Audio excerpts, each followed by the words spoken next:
Bonjour à tous, bienvenue dans cette nouvelle vidéo. Alors je suis ici avec Thierry Janssen. Bonjour Bonjour Thierry. Sandrine. Alors bonjour à toute la communauté, j'entreprends ma vie. Alors on va parler aujourd'hui avec Thierry d'un thème qui est très important pour toutes les personnes qui entreprennent. C'est cette notion de posture juste et c'est tout de suite après ça.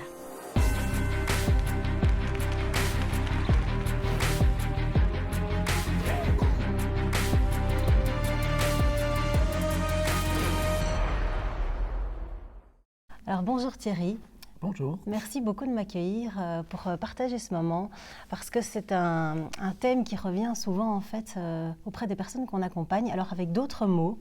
Nous, on va parler justement de comment est-ce qu'on va se positionner, est-ce que j'ai les épaules pour être entrepreneur, comment est-ce que je vais faire un bon marketing bien passé quelque part.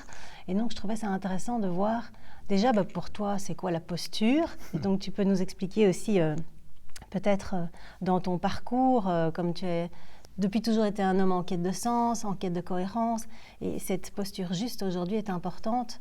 Et puis aujourd'hui aussi, tu es un entrepreneur, donc tu es indépendant et tu entreprends ta vie. Comment est-ce que cette posture, tu la définis ?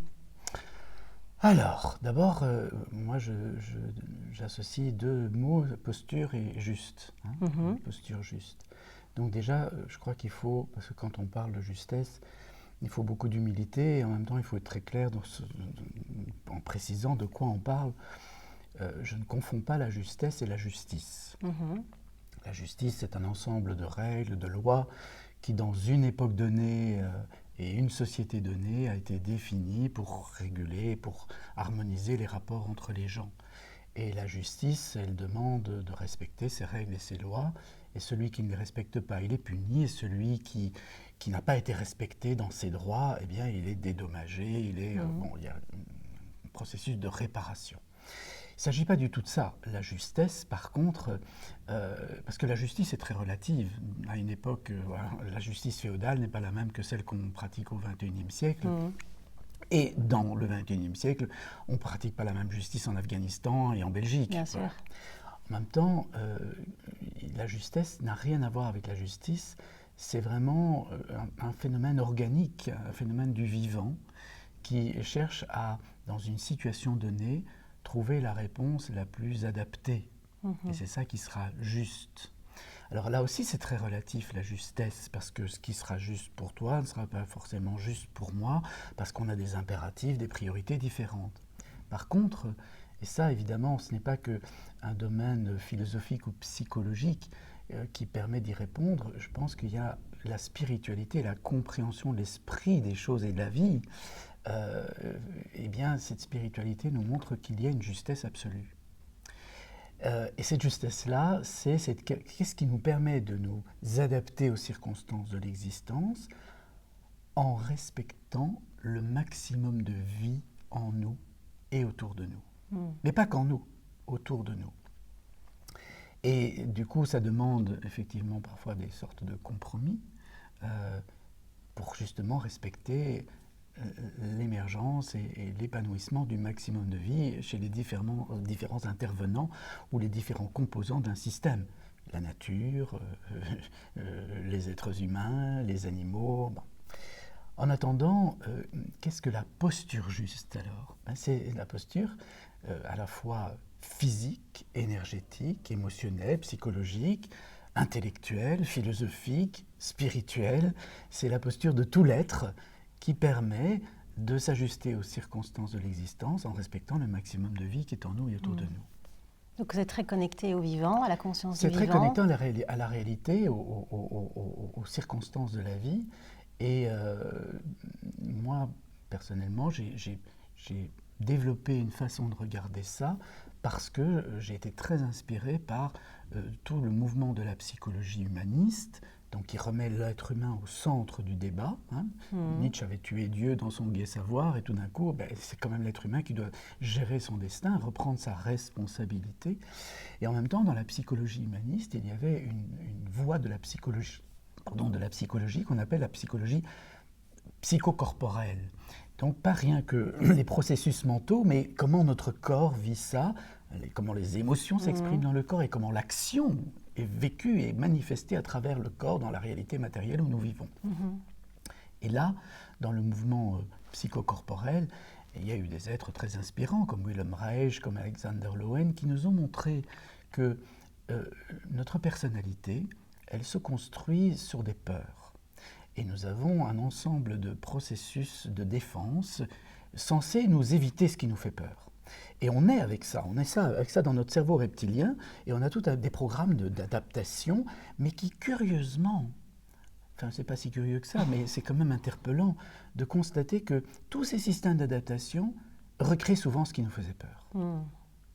Comme si la vie avait une espèce de logique qu'il faut un jour dépasser cette peur, aller de l'autre côté de la personnalité, plus profond que la personnalité. D'ailleurs, on parle de psychologie transpersonnelle, et là, on découvre le noyau de l'être, la conscience. La conscience qu'on peut découvrir grâce à la méditation. Ce n'est pas la conscience qui permet d'être conscient, de dire ce que je pense et de mettre des mots sur les expériences que je fais. Ça, c'est une conscience intellectuelle, ça fait encore partie des capacités cognitives. Mais c'est vraiment la pure conscience qui est un concept plus spirituel. Mais spirituel, c'est ça. L'esprit, c'est la conscience. Ce n'est pas le mind. Hein, c'est pas le... En français, on confond mind et esprit. Non, le mind, c'est le mental. Hein. Mais ici, c'est vraiment cette conscience qui ne pense pas, qui n'analyse pas, qui ne réfléchit pas, qui n'a pas besoin de dire « moi » pour parler d'elle-même. Parce que le mental, il parle de lui en disant « moi ». Mais non, c'est la conscience qui est juste là, qui ne parle pas, qui n'analyse pas, qui ne juge pas, qui constate simplement. Et quand la conscience s'éveille en nous, ça demande beaucoup d'amour, hein, beaucoup de capacité d'accueillir ce qui est sans le juger. Mais quand la conscience... Se poser des bonnes questions, c'est ça? On ne se pose même plus de questions, on regarde. On observe. Et on voit.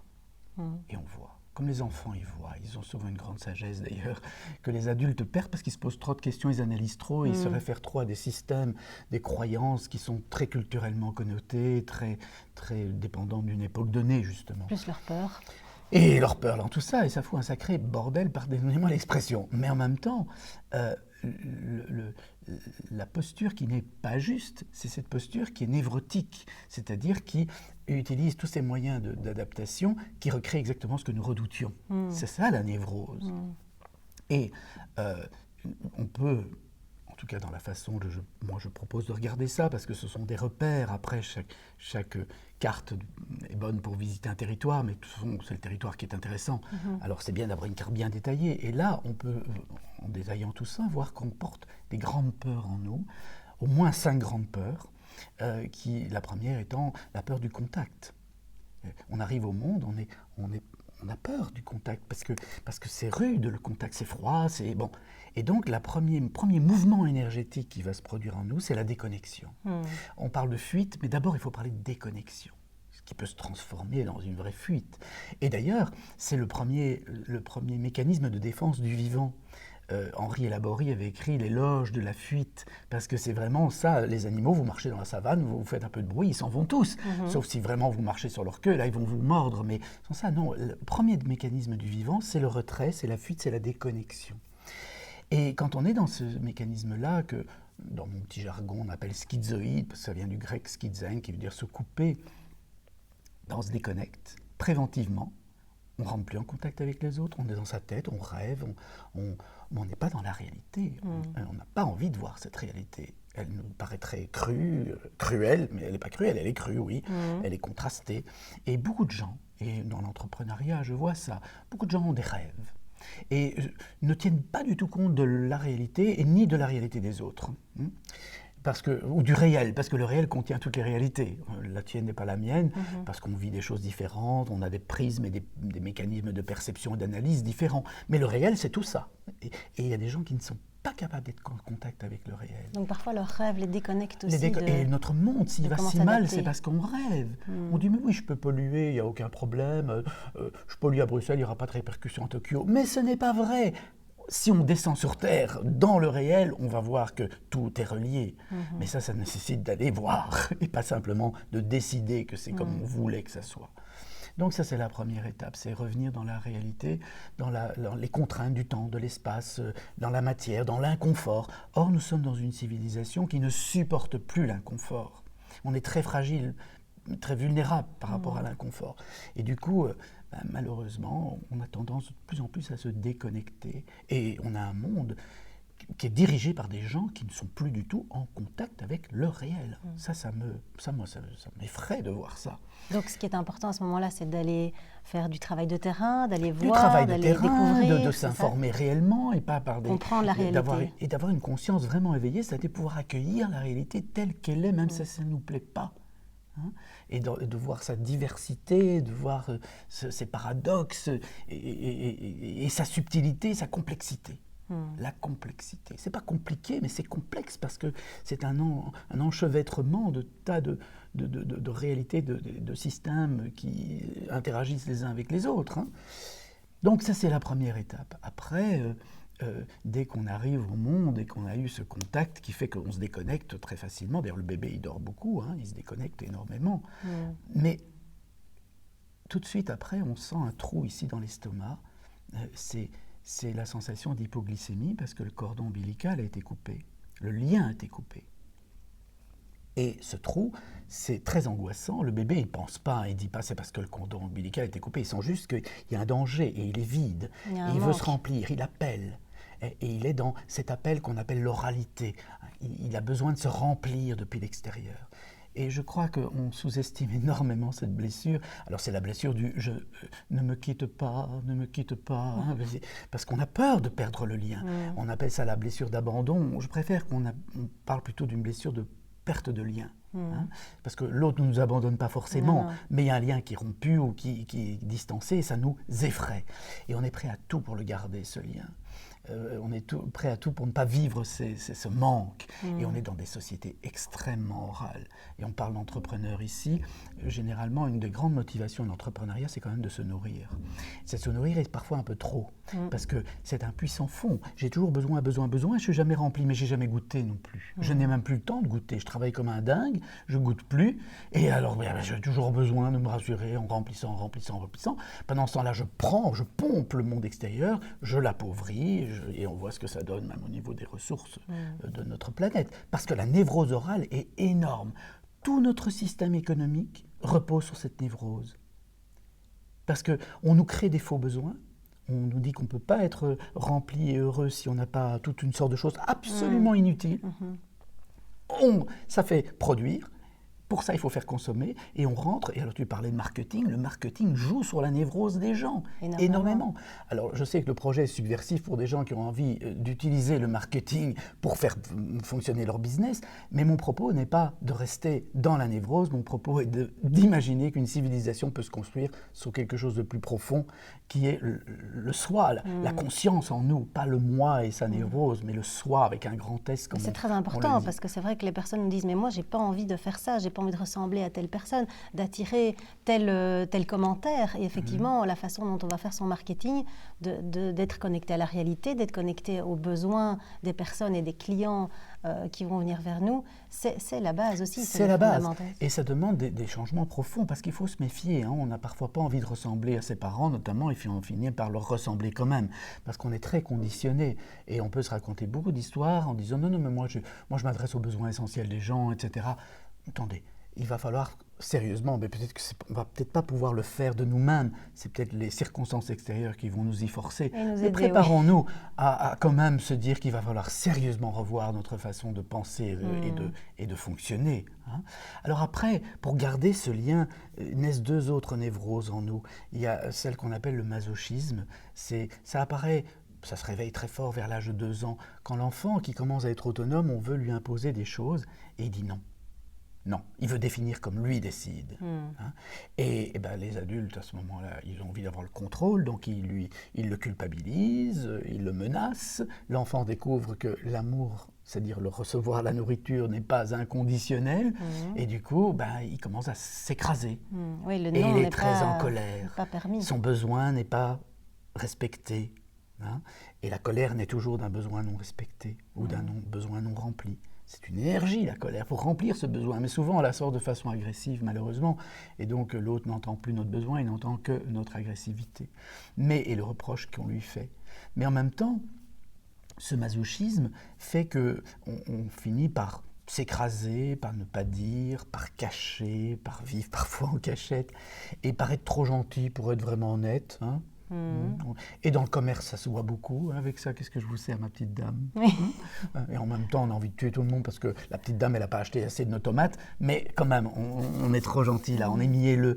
Et dans les rapports humains et au sein des entreprises, ce masochisme, surtout que, comme par hasard, dans les entreprises, on engage des gens qui ont tendance à ce masochisme parce que soi-même, on est dans l'autre névrose dont je voulais parler.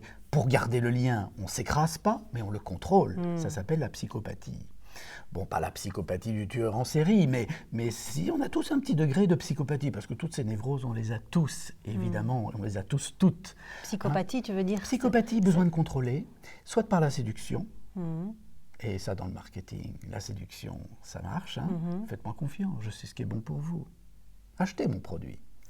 Ou alors, quand l'autre ne veut pas suivre notre directive, parce qu'on veut contrôler la relation, alors culpabilisation. Vous allez mourir si vous ne faites pas ça.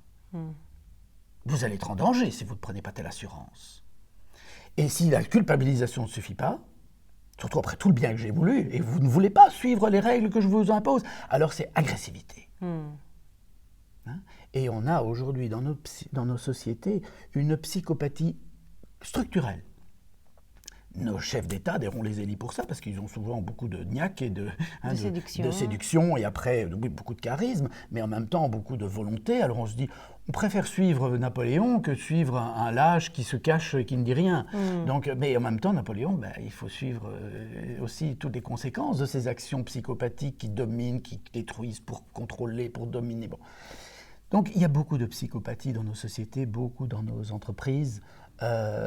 Et la psychopathie en soi, c'est le germe du leader. Le leader, il a ce charisme, il peut emmener les autres, mais un leader éclairé... Quelqu'un qui contrôle beaucoup ses émotions aussi. Oui, il peut contrôler, en tout cas, il va présenter un masque, mais on porte tous des masques, on ne va pas tous montrer ce qui se passe en nous. On va avoir souvent, d'abord, on n'est pas en contact avec nous-mêmes, on est en contact avec une image de nous-mêmes, et puis surtout, on cache aux autres, donc on n'est pas honnête avec soi et on n'est pas authentique avec les autres. Et la vie est un grand bal masqué. Finalement, la vie est un grand bal masqué. Quand on voit tout ça, on n'est même pas fâché, on rit. On rit parce qu'on dit non d'un chien, quel cirque finalement. Mais c'est un cirque qui crée malheureusement beaucoup de souffrance, beaucoup de séparation, beaucoup de tensions, beaucoup de guerres, de conflits. Des conflits froids, on ne se parle parfois plus, ou des conflits très chauds. On est dans cette agressivité, cette violence. Donc méfions-nous de tout ça.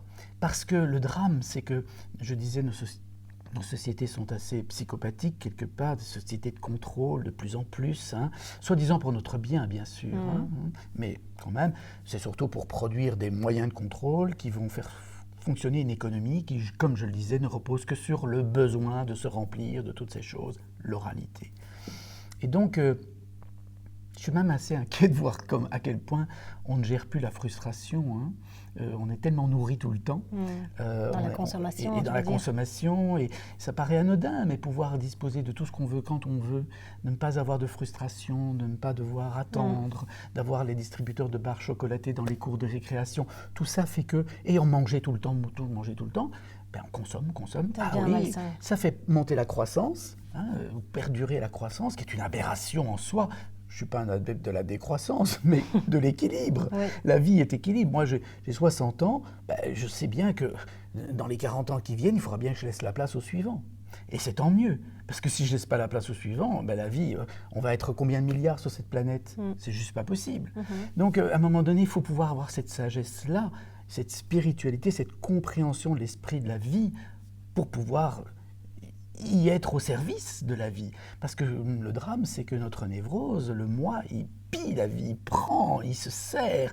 Et comme on est un animal très très intelligent, enfin intelligent je ne sais pas, mais en tout cas très, très créatif et avec beaucoup de potentiel de contrôle, on est très psychopathique, on va trouver toutes les possibilités, on toutes trouve les solutions. toujours les possibilités et on se ment même à nous-mêmes. Oui, pour répondre à ses blessures. Et on manipule les autres et on se manipule soi-même en disant j'ai bien raison d'être comme ça, c'est pour le bien de l'humanité que je fais ça. Encore à prouver si c'est vraiment le bien de l'humanité ou le bien de la vie sur cette planète. Donc ça nécessite évidemment, quand on fait un chemin comme celui-là, c'est-à-dire un chemin d'éveil de la conscience, que je considère spirituel, en définissant bien les mots de spirituel, qui n'a rien à voir avec du religieux, mais éveil de l'esprit, éveil de la conscience, Quand on fait un chemin comme ça, inévitablement, on est obligé d'aller voir au-delà des apparences, on ne peut plus se raconter trop d'histoires, on doit avouer que bien souvent on triche, et surtout, il faut à un moment donné se dire qu'il y a des choses à changer en profondeur.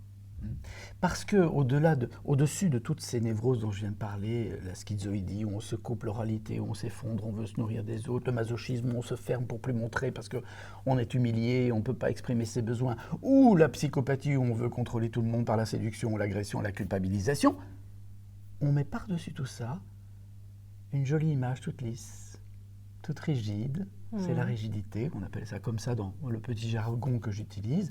Dans une recherche de perfection. Et là, on cache toutes ces émotions, on a des masques tout lisses, on est tous formidables. Et là, sur les réseaux sociaux, on voit, on est tous formidables, on est tous beaux, on est tous photoshopés. Enfin, wow! C'est quoi ce cirque? Non, mais qu'est-ce qu'on fait? Et qu'est-ce qu'on se raconte comme histoire? Et peut-être que pour sortir de là, il faut se rappeler qu'on va mourir, non? Qu'on a une vie. Il y en a qui veulent croire qu'il y en a plusieurs. Moi, je crois que ce que j'ai, donc pour l'instant, une vie. S'il y en a plusieurs, c'est tant mieux. En tout cas, il y aura des générations après moi qui vivront d'autres vies et il y aura une transmission, ça c'est évident. Donc, bien sûr, je peux penser à tout ce qui va venir, mais pas rien qu'à mes petites vies personnelles que je vivrai dans le futur, s'il y en a. Mais une chose est sûre, c'est qu'on a cette vie-ci, et qu'est-ce qu'on en fait? Qu'est-ce qu'on en fait? Quelle histoire on se raconte? On est si loin. Donc je pense qu'aujourd'hui, qui qu'on soit un entrepreneur, qu'on soit quelqu'un qui travaille auprès d'un entrepreneur, c'est-à-dire qu'on est plutôt un employé, mais qui qu'on soit, il faudrait qu'on soit tous un peu plus éveillés. Il faudrait qu'on soit tous un peu plus conscients de qui nous sommes, sans le juger, mais en accueillant tout ça et en se disant, il y a moyen de revenir à une forme de justesse. C'est-à-dire, plutôt que de nous déconnecter, être bien connecté à la réalité, plutôt que de nous effondrer tout le temps, prendre plus que ce qu'on a besoin pour se remplir, parce que c'est jamais assez, se remplir de l'intérieur, se sentir. Mais ça paraît facile à dire comme ça, hein, c'est des concepts. Ce qu'il faut, c'est le vivre dans son corps. C'est pour ça que quand on parle de posture, le corps, il est là, c'est énergétique, c'est physique, c'est tantrique. Le tantra, c'est une très vieille tradition qui a donné le yoga, le qigong. C'est une tradition qui permet de comprendre l'énergie de la conscience et la conscience de l'énergie. C'est sentir tout ça. Et ça change dans notre corps et dans notre attitude au monde quand on est rempli, qu'on se sent rempli, parce qu'on n'a pas tout le temps cette posture effondrée. Oui. Et mettre le corps en mouvement aussi. Remettre ce corps en mouvement, c'est toujours figé dans une position. En vie. Hein. Et le corps figé, c'est le corps d'origine, hein, qui fait croire que tout est bien, il n'y a aucune émotion, tout est parfait. Mais non, un corps qui se délie, un corps qui respire. Et ça n'a l'air de rien, mais nous sommes un individu indivisible. Donc, quand le corps bouge, la pensée bouge, les émotions se remettent en mouvement. Tout est lié. Hein. D'ailleurs, on sent quand on change de lieu aussi, notre manière de voir le monde est différente. Totalement. On va penser différemment, on va écrire différemment. Et les lieux portent une information, une énergie. En fait, la réalité est faite de matière, d'information et d'énergie. Et les trois sont interconnectés et interchangeables. E égale mc carré. Mais du coup, bien sûr, et on le voit dans nos téléphones portables, on a un téléphone fait de matière, on fait passer l'électricité, c'est de l'énergie, et vous avez de l'information. Bon, et puis ça part dans des satellites qui font la même chose, et puis ça revient dans votre téléphone portable. Mais nous sommes comme ça aussi. Tu es un téléphone portable, je suis un téléphone portable. J'ai un corps de matière, mais il est habité, traversé par des phénomènes qu'on appelle émotionnels, qui génèrent de l'énergie, qui transportent de l'énergie. La colère, c'est une énergie. Et puis, eh bien, ça génère de l'information, de la pensée que je suis en train d'échanger avec toi, que toi tu reçois, qui fait bouger de l'émotion en toi, mais qui change des phénomènes dans ton corps. Et d'ailleurs, les postures du corps vont changer en fonction de tout ça. Donc, on est un individu indivisible. Mais ce qui est encore plus merveilleux, c'est de se rendre compte que toi et moi, on est les mêmes, même si nos apparences sont différentes, nos histoires ne sont pas les mêmes, mais on a la même essence. On est une conscience. Et ce n'est pas ma conscience, ce n'est pas ta conscience, c'est la conscience qui est en nous, qui se regarde. Et en te voyant, je vois une partie qui est dans la conscience, et en me voyant, tu vois une autre partie qui est dans la conscience. Et la conscience contient tout. Le propos est très mystique, il est très spirituel, mais il vient de la pratique d'une méditation, de certaines illuminations que la vie propose. si on s'y ouvre. Il suffit de s'y ouvrir. Hein. Donc tu parles vraiment de cette conscience qu'on peut avoir, en tout cas du vivant, et d'être bien connecté au vivant. Et puis c'est un peu aussi apprendre à décoder les personnalités, ou en tout cas les différentes personnalités qu'on peut développer, ou pourquoi on les a développées. Ça peut nous aider aussi à comprendre cette posture. Totalement, mais c'est plus que la comprendre, parce que ce n'est pas un travail intellectuel, même si on est des êtres de langage, on a des mots. Ça démarre par là. Mais ça démarre et en même temps non. C'est-à-dire qu'on peut démarrer par là. On lit un livre, par exemple j'ai écrit La posture juste, on peut lire La posture juste, ça peut être très utile. Où tu décris justement parce les que personnalités. Je décris comment tout ça s'est mis en place et comment ça se manifeste dans notre sexualité, dans notre rapport à l'argent. Mon Dieu, ces 5 névroses dans le rapport à l'argent, c'est passionnant. Et on se retrouve, hein, on dit mais oui, ça parle de moi, parce que de toute façon, tout ça, ça nous traverse, on est agi par tout ça. Et on le voit chez les autres. On voit souvent mieux chez les autres que chez soi. Mais enfin bon, à la longue, plus on a accepté de voir chez soi, aussi plus on voit chez les autres. Et du coup, ça peut intellectuellement ouvrir le mental à sortir de ses croyances toutes faites ou de ses a priori. Bon. Mais il y a une voie encore plus puissante, surtout si elle rencontre le mental qui est réinformé par la lecture ou par des conférences, etc. C'est la voie du corps. Quand vous avez senti dans votre corps, on se tutoie là, mais je dis à tout le monde ici, quand vous avez senti dans votre corps que vous êtes déconnecté, vous avez tout d'un coup le choix de revenir. Quand vous avez senti dans votre corps que vous vous effondrez, vous avez tout d'un coup le choix de vous redresser. Quand vous avez senti dans votre corps que vous contenez tout, que cette rage là dans vos mâchoires, vous avez la possibilité de relâcher et vous sentez tout de suite. Et dans ta question, je peux continuer les autres névroses, quand on a senti qu'on se décentre pour contrôler, pour séduire, on peut se recentrer. Et pareil, quand on sent qu'on s'est tout rigidifié, qu'on est tout lisse et inauthentique quelque part, on peut redevenir vivant et dire qui on est, oser se montrer. Mais tout ça pour dire que dans la petite question de départ, tu disais oui, mais comment... oh zut, j'ai perdu ce que tu m'avais dit, mais oh zut, je voulais dire un truc, je veux dire trop de choses en trop peu de temps. Allez, recentre-toi. Ça revient, mais quand tout ça est... Oui, quand on a ressenti tout ça, on peut réajuster, on retrouve une vraie liberté. Hein. Et c'est ça que je voulais dire. Tu me demandais, mais quels sont les indicateurs qui permettent de sentir si on est dans cette posture si on est dans le juste. Voilà. Eh bien, les indicateurs, c'est la détente. Et c'est la détente de l'esprit et du corps. Détente de l'esprit, détente du corps et la joie. La joie est une émotion, ça n'a rien à voir avec le contentement. Hein. On peut être content parce qu'on fait un barbecue avec ses copains, il fait beau et tout ça. Non, ça c'est très bien, mais au contentement, il y a toujours une cause extérieure. Par contre, la joie, il n'y a pas... C'est la joie dont je parle ici, parce que bien sûr, chacun utilise les mots à sa façon, mais la joie dont je parle ici, c'est cette joie sans objet, qui est simplement la sensation d'être pleinement vivant, d'être pleinement dans son élan, dans son expression, dans cette justesse où on sent bien qu'il n'y a rien qui est trop disharmonieux. Hein. Il n'y a pas un vainqueur et un perdant, c'est du win-win. Et chacun a sa juste place, à ce qu'il a besoin. C'est ça, et c'est le rêve de toutes les sociétés, de toutes les spiritualités, et puis on n'y arrive pas parce que notre névrose nous en empêche. Donc, je crois que la vraie maîtrise, et je souhaite à tout entrepreneur et à tout être vivant d'être maître, non pas pour contrôler les choses, mais être maître pour surfer sur la vague sans se planter, et en arrivant un jour sur la plage. Et puis, puisque je disais qu'il faut se rappeler qu'on va mourir, c'est important, ça donne une valeur à notre vie de se rappeler qu'on va mourir. Ouais. Heureusement qu'on va mourir, et heureusement qu'on va laisser la place pour les suivants. Hein. Et c'est très important tout ce que tu dis, parce que beaucoup d'entrepreneurs ou d'indépendants qui commencent seuls vont inspirer soit des employés, soit des collaborateurs, et donc faire ce travail justement, ou en tout cas cette observation ou cette réflexion de la posture juste, ça vient inspirer aussi d'autres personnes avec qui on va travailler. Oui, je pense que c'est indispensable, et c'est ce que j'avais aimé il y a 20 ans, quand j'avais 40 ans, j'avais été invité plusieurs fois au YPO, Young President Organization. Et alors, ils avaient leur forum, hein, ils se réunissaient régulièrement, disait-il, pour se parler vrai de leurs affaires et pas dans les gros bras, j'ai plus de bénéfices que toi. Non, on se parle vrai, les problèmes, les difficultés, et puis s'aider, s'entraider. Mais après, ils avaient des retraites de temps en temps, comme ça au moins une par an, et j'allais animer des retraites auprès de ces gens qui avaient plus ou moins mon âge, qui étaient dans une toute autre réalité. Je n'avais pas de responsabilité, d'organisation, d'institution, etc. Moi, j'étais un thérapeute, et bon, je sortais de mon métier de chirurgien, j'étais devenu thérapeute, je n'avais pas encore créé l'école de la posture juste, qui n'a que 10 ans maintenant, tout ça, ça remonte à bien avant, mais c'était très intéressant pour moi, dans ma quarantaine, de me voir face à des hommes de 40 ans ou 50, il y avait une limite d'âge au IPO, qui soit avaient hérité de leurs entreprises, ce qui n'était pas toujours évident d'hériter d'une entreprise, comment s'affirmer, se déployer avec l'héritage familial, paternel et autres. Et d'autres, il l'avait créé. Et on sentait que c'était deux énergies différentes, c'était deux dynamiques différentes.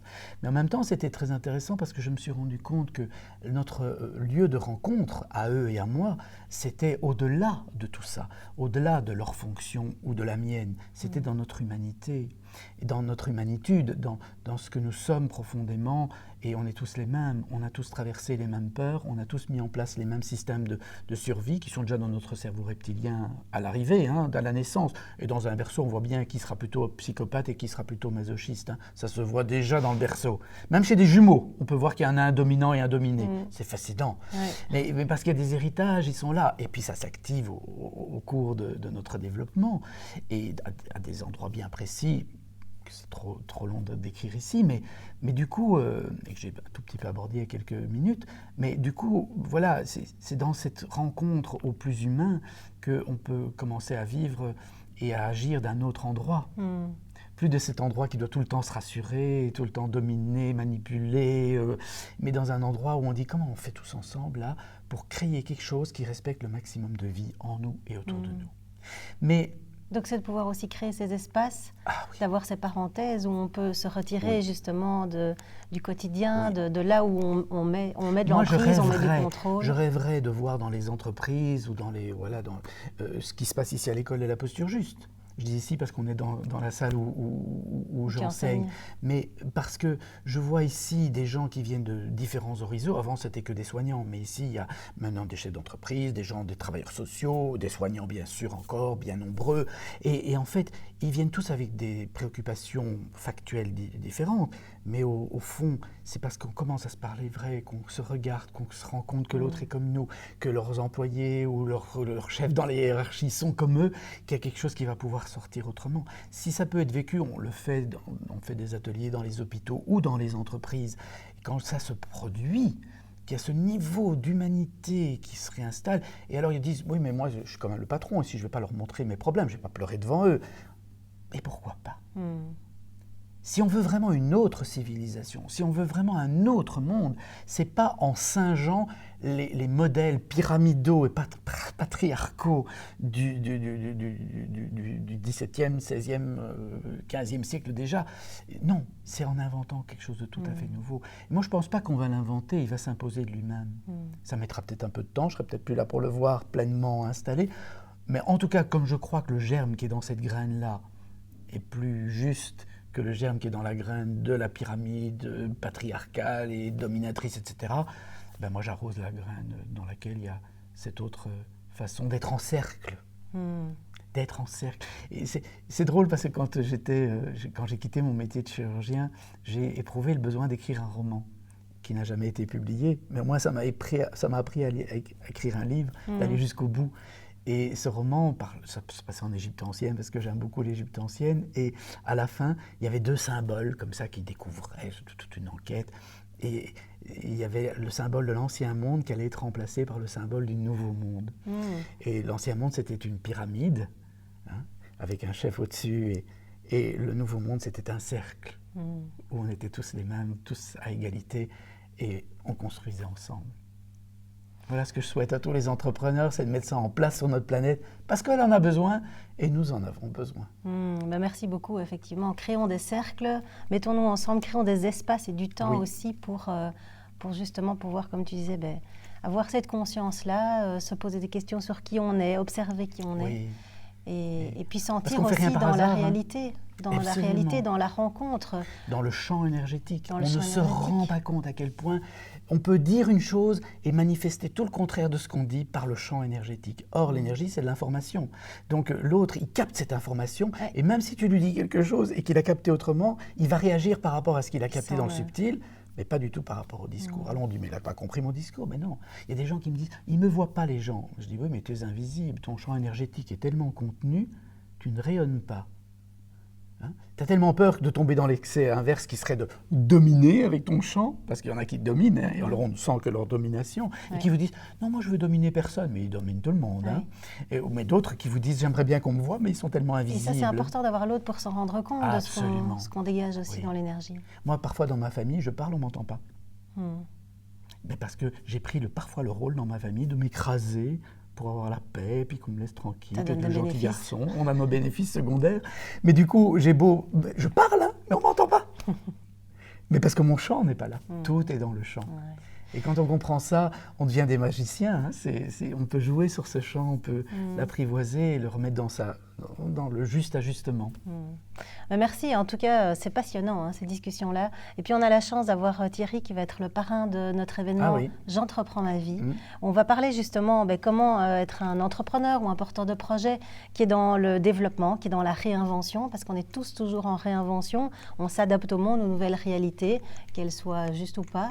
Et en tout cas, voilà, faire ce travail-là sur soi, sur sa psychologie, mais aussi développer un marketing qui nous paraît le plus juste possible, qui nous paraît le plus humain, qui amène à répondre à des besoins. Et donc là, voilà, on va challenger tout ça, ça va être intéressant. C'est un gros défi. Hein. Il se trouve que je vis avec quelqu'un qui a été formé à l'université dans toute la communication, le marketing, etc. Et je vois comme parfois il est lui-même en conflit avec sa spiritualité profonde, ce qu'il a compris de la vie, et ce que parfois les habitudes du marketing lui demandent de mettre en place et qui ne va pas.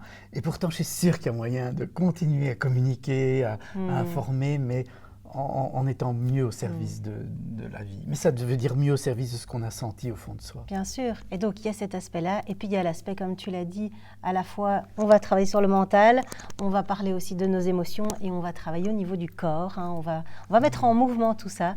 Donc, voilà. Merci beaucoup pour ce moment, ce partage et puis cet enseignement. Alors, j'espère que ça va faire peut-être émerger des choses, ça va planter des graines chez vous.